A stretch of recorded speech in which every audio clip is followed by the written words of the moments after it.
It turns out that I cannot talk about all of these different deodorants and mechanisms of action in 3 minutes or less. I tried so hard, but it's not gonna work. So we're gonna do a series.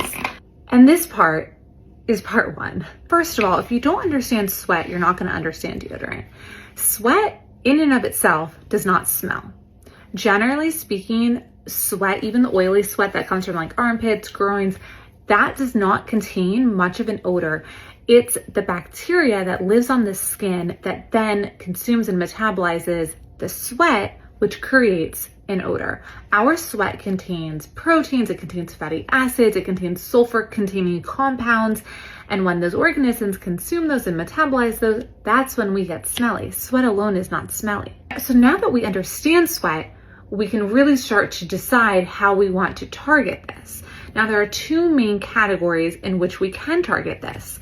One is going to be an antiperspirant. Antiperspirants work by blocking sweat. If there's no liquid, there's no water, there's no moisture, there's nothing for those organisms to metabolize, and therefore no smell.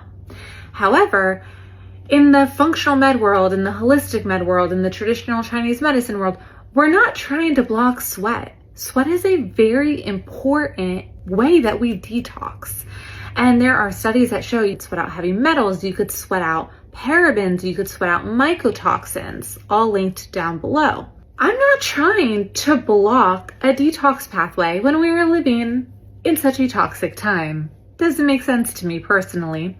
So I would not do that. Additionally, antiperspirants work because they are aluminum based. Now we know that 0.012% of that aluminum will be absorbed every time you apply this. And where are we applying this?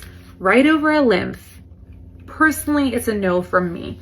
Now this is just one conversation on how we can stop odor.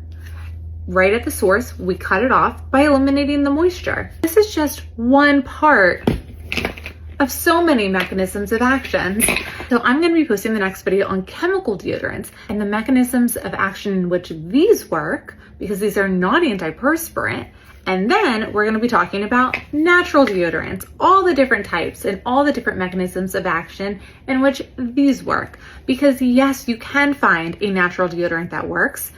We just have to understand the mechanisms of action so we can appropriately pick the best one for us, because there are so many.